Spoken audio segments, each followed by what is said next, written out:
Kag sa number 1, anom ang napatay tugas ang pag-ulan kag pagbaha nga dalas ang Habagat kag ginpabaskog naman ni Bagyo Crising sa Negros Occidental. Sa report sa Provincial Disaster Risk Reduction Management Office, tigayon nakitaan ang bangkay sang 30 anyos nga mangingisda nga si Glenn Francisco Trejero nga taga-Od Sagay sa Sagay City sang Domingo. Na-missing siya sadtong Huwebes matapos magpalawod. Sang Domingo man nakitaan ang bangkay sang 44 anyos nga si Medjan Cordero nga taga Barangay Kabadyangan sa Himamaylan City. Na-recover sa mga nagpatigay sa retrieval operation ng iyang bangkay nga nagautaw-utaw sa Pangiplan River sa Barangay Payaw sa Binalbagan.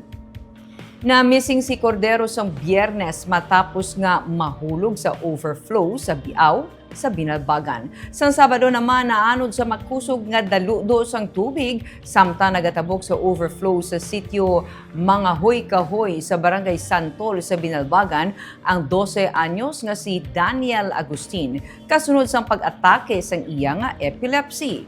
Ay kaapat naman sunod sa PDRRMO amo ang 84 anyos nga isa ka person with disability nga nalumo sa first floor sa iyang balay sa sitio Bakyas sa Barangay San Jose sa Binalbagan matapos nga ginbaha.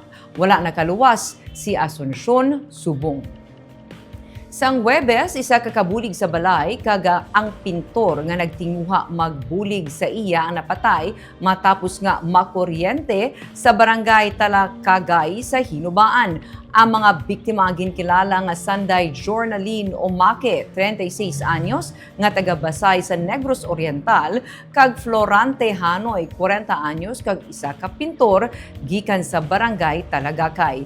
Nagapanghalay sang iya nga nilabhan si Omake sa balay sang iya nga amo, sang iya nga natandog ang halayan nga naka-contact man sa live electric wire. Samtang tigayo na nga nag-subside ang tubig baha nga nag-igo sa 18 tanan ka mga banwa kag syudad sa probinsya dala sang 4 ka adlaw nga wala untat nga pag-ulan. As of press time, may 811 na lang ka evacuees na nabilin sa mga evacuation center. Ginapaabot nga ini sila ang tigayon makapauli subong man nga adlaw. Ang mga nabilin suno kay PDRRM Officer Irene Belcotenia ang mga naguban sang balay. Kaya nag-ulan ko siya doon, tapos natumbahan. So, ano siya sa ilang report. May missing pa ito mga kabis? Wala pa sir kasulod sir, pero amo lang ito nga muna na sa subong sir. Kung ano lang kasulod sa mo sa office naman amo lang hindi na consider as. Damo na nakapauli, ma'am, of the... Oo, dumiara na lang 811 ka mga evacuees naton sa may Binalbagan, na Castellana, San Enrique, na Carlota. So, muna lang namin ma-evacuees, pero base by today, nakapuli naman sila. Usually, ang nagatinier subong sa aton mga evacuation center, may nagubaan, mula sa balay.